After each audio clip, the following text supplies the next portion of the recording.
பீகாரில் இதுவரை இல்லாத அளவிற்கு அதிக அளவில் வாக்குப்பதிவு 64.66% வாக்குகள் பதிவானதாக தேர்தல் ஆணையம் தகவல். பீகாரில் அமைதியாக நடந்து முடிந்த வாக்குப்பதிவு. வாக்காளர்களுக்கு நன்றி தெரிவித்தது தேர்தல் ஆணையம்.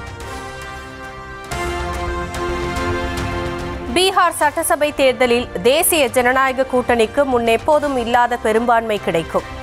அதிகப்படியான தொகுதிகளில் மக்கள் வெற்றியை பரிசாக அளிப்பார்கள் என்று பிரதமர் மோடி நம்பிக்கை. வாக்கு திருட்டுகளை தடுத்து நிறுத்தி அரசியலமைப்பை காப்பாற்றுவது பீகார் இளைஞர்களின் பொறுப்பு என்று ராகுல் காந்தி எச்சரிக்கை. பீகாரில் இளைஞர்கள் வேலையில்லாமல் இருக்கும் நிலையில் பிரதமர் மோடியோ கோடீஸ்வரர்களின் ஆட்சியையே விரும்புவதாக குற்றச்சாட்டு. தம்மை தாக்கியவர்களின் நெஞ்சில் புல்டோசர் ஏற்றுவோம். கல்வீச்சால் ஆத்திரமடைந்த பீகார் துணை முதலமைச்சர் விஜய்குமார் பேட்டி.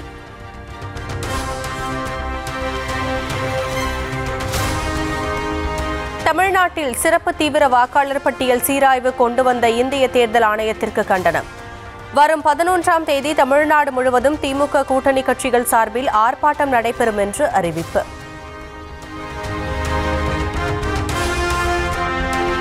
அரசியல் கட்சிகளின் ரோட் ஷோ மற்றும் பொதுக்கூட்டங்களுக்கு 3 மணி நேரம் மட்டுமே அனுமதி வழங்க அனைத்துக் கட்சி கூட்டத்தில் முடிவு. ரோட் ஷோ போன்ற அரசியல் நிகழ்வுகளுக்கு கூட்டத்தை பொறுத்து 20 லட்சம் ரூபாய் வரை வைப்புத் தொகை வசூலிக்க பரிந்துரை.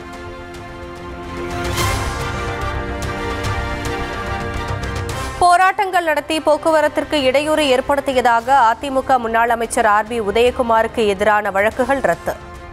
5 வழக்குகளையும் ரத்து செய்து சென்னை உயர்நீதிமன்றம் உத்தரவு. பொங்கல் பண்டிகையையொட்டி விலையில்லா வேட்டி சேலை டிசம்பர் 5ஆம் தேதி முதல் நியாய விலைக் கடைகளில் விநியோகம்.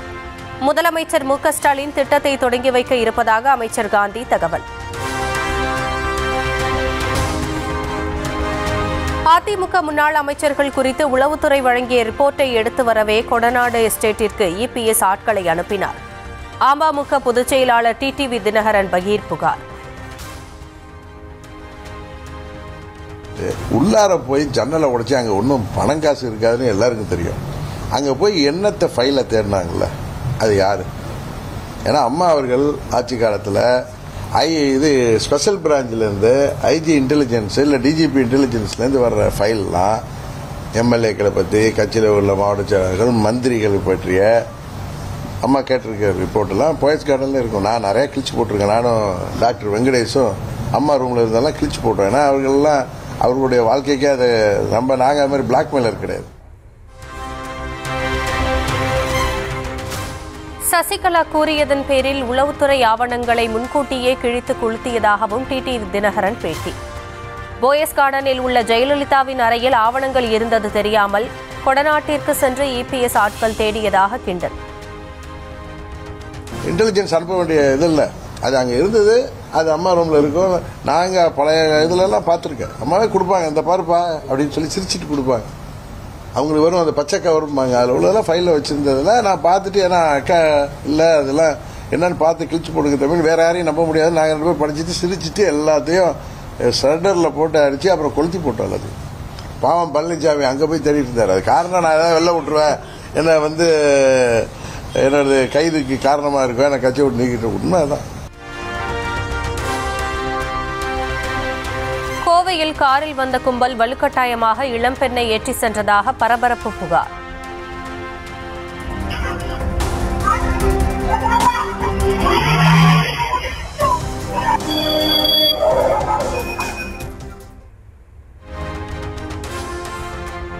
அலறல் சத்தம் கேட்டதால் கடத்தப்பட்டாரா என்று சிசிடிவி காட்சிகளின் உதவியுடன் போலீசார் விசாரணை.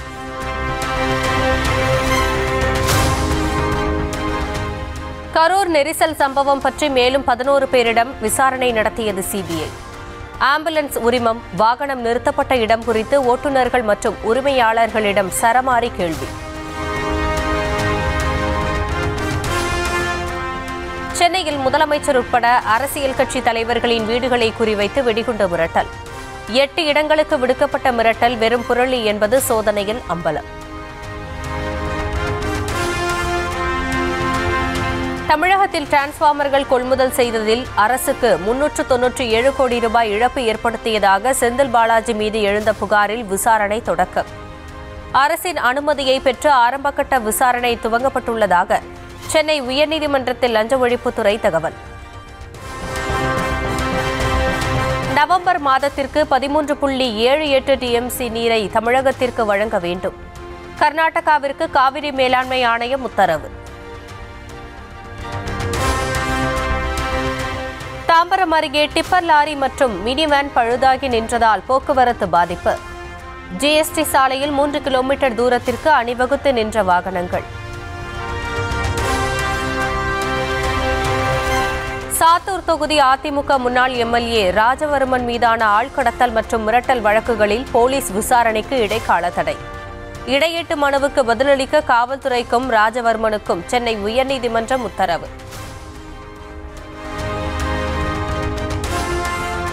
தென் மாவட்டங்களுக்கு இன்று கனமழை எச்சரிக்கை. ராமநாதபுரம், சிவகங்கை, விருதுநகர், மதுரை, தேனி, திண்டுக்கல்லில் கனமழைக்கு வாய்ப்பு. வங்கக்கடலில் அடுத்தடுத்து 2 குறைந்த காற்றழுத்த தாழ்வு பகுதி உருவாக வாய்ப்பு. நவம்பர் 15ஆம் தேதிக்கு பிறகு வடகிழக்கு பருவமழை தீவிரமடையக்கூடும் என்று இந்திய வானிலை ஆய்வு மையம் தகவல்.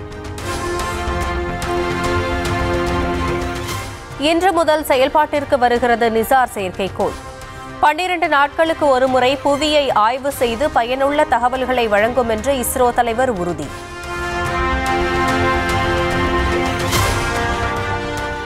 சபரிமலை தங்க மோசடி வழக்கில் 4வது நபரை கைது செய்தது சிறப்பு புலனாய்வு குழு. திருவாபரண ஆணையராக இருந்த பெய்ஜுவுக்கு மோசடியில் தொடர்பு இருப்பதாக தகவல். வந்தே மாதரம் பாடல் இயற்றப்பட்டு 150 ஆண்டுகள் ஆனதை ஓராண்டுக்கு கொண்டாட ஏற்பாடு. நினைவு அஞ்சல் தலை மற்றும் நாணயத்தை இன்று வெளியிடுகிறார் பிரதமர் மோடி.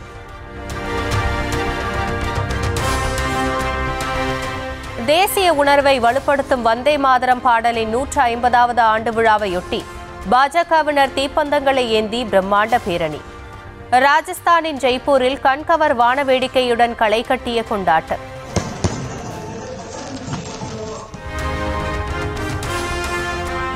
வாக்கு திருட்டு விவகாரத்தில் தேர்தல் ஆணையத்தை கண்டித்து இளைஞர் காங்கிரசார் போராட்டம்.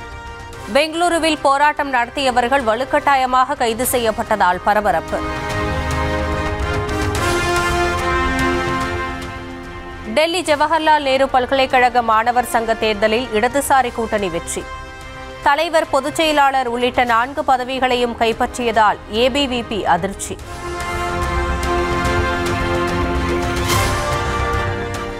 கடன் மோசடி வழக்கு, பண மோசடி குற்றச்சாட்டுகள் தொடர்பாக ரிலையன்ஸ் குழும தலைவர் அனில் அம்பானிக்கு அமலாக்கத்துறை மீண்டும் சம்மன்.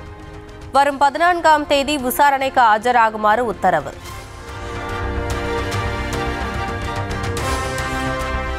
மியான்மர் சைபர் மோசடி கும்பலில் சிக்கிய இந்தியர்களை மீட்டு வர நடவடிக்கை. 2ஆம் கட்டமாக 230 பேரை அழைத்து வர 2 கூடுதல் விமானங்கள் இன்று அனுப்பி வைக்க ஏற்பாடு. இந்தியா பாகிஸ்தான் சண்டையில் 8 விமானங்கள் சுட்டு வீழ்த்தப்பட்டதாக புதிய தகவலை பகிர்ந்த அமெரிக்க அதிபர் ட்ரம்ப். எந்த நாட்டின் விமானங்கள் சுட்டு வீழ்த்தப்பட்டன என்பதற்கு வழக்கம் போல் பதில் கூறாமல் கப்சிப். அடுத்த ஆண்டு இந்தியா வர வாய்ப்புள்ளதாக அமெரிக்க அதிபர் ட்ரம்ப் சூசகம். 2 நாடுகளுக்கு இடையே வர்த்தக உறவை மேம்படுத்த திட்டம்.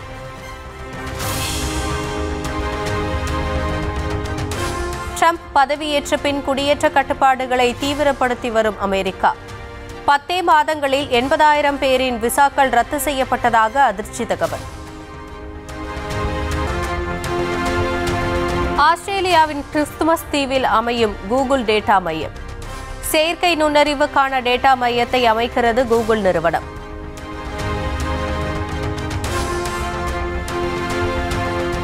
பாலஸ்தீனத்தில் 2 ஆண்டுகளுக்கு பின் கிறிஸ்துமஸ் பண்டிகையை கொண்டாட தயாராகும் மக்கள். மேற்கு கரையில் உள்ள பெத்லஹேம் நகரில் கிறிஸ்துமஸ் குடில்கள் அமைத்து முன்னேற்பாடுகள். தாம் ஒன்றும் தவறாக கேட்கவில்லை என்று யூடியூபர் கூச்சலிட்ட போதும் அமைதியாக பதிலளித்த நடிகை கௌரி கிஷன்.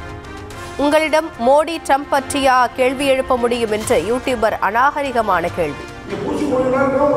அப்படிலாம் சொல்லலை. நீங்கள் ஹீரோயின் வெயிட் என்னன்னு தான் கேட்டீங்க. அது ரொம்ப டிஸ்ரெஸ்பெக்ட்ஃபுல்லான கேள்வி. நான் உங்கள்கிட்டயே டைரக்டாக சொல்கிறேன். அது ஓகே சார்.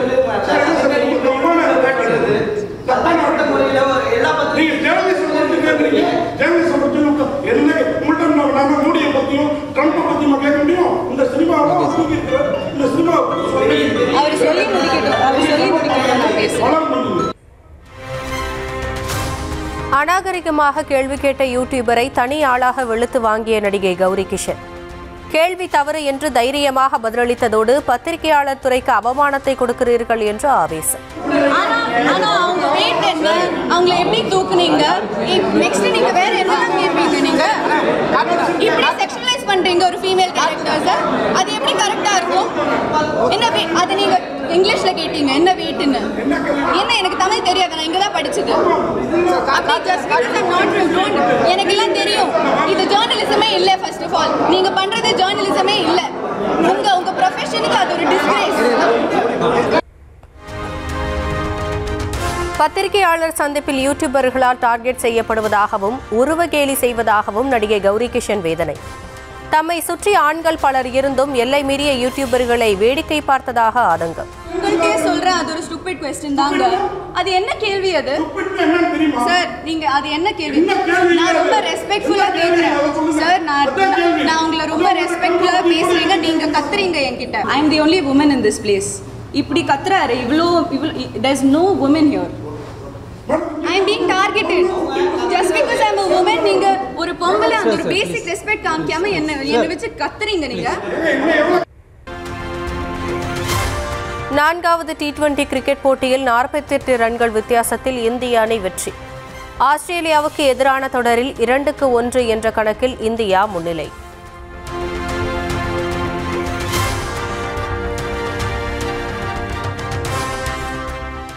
இந்திய கிரிக்கெட் அணியின் முன்னாள் வீரர்களான ஷிகர் தவான், சுரேஷ் ரெய்னா ஆகியோரின் 11.14 கோடி ரூபாய் சொத்துக்கள் முடக்கம். சூதாட்ட செயலிகள் தொடர்பான விளம்பரத்தில் சட்டவிரோத பணப்பரிமாற்றம் என்ற புகாரில் சொத்துக்களை முடக்கி அமலாக்கத்துறை நடவடிக்கை. சென்னையில் ஆபரண தங்கத்தின் விலை சவரனுக்கு 1120 ரூபாய் உயர்ந்தது. நேற்று மாலை நிலவரப்படி சவரன் தங்கம் 90,560 ரூபாய்க்கு விற்பனை. தொழிலதிபர் எலான் மஸ்கிற்கு $1 டிரில்லியன் சம்பளம் வழங்க முடிவு. டெஸ்லா வருடாந்திர கூட்டத்தில் பெரும்பாலான பங்குதாரர்கள் ஒப்புதல். சட்டப்பேரவை தேர்தலில் நெல்லை தொகுதியில் வெற்றி பெறாவிட்டால் அனைவரது கட்சி பதவிகளும் பறிக்கப்படும். நெல்லை மற்றும் சங்கரன்கோவில் தொகுதி நிர்வாகிகளுடனான 1-1 ஆலோசனையின் போது முதலமைச்சர் மு க ஸ்டாலின் எச்சரிக்கை.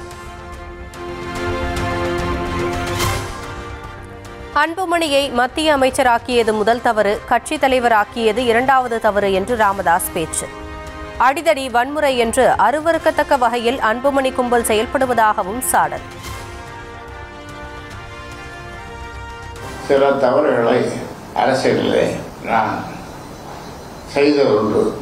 அதிலே ஒன்று அன்புமணியை மத்திய சுகாதாரத்துறை அமைச்சராக நியமித்தது. இரண்டாவது கட்சியினுடைய தலைவர் பொறுப்பை கொடுத்தது.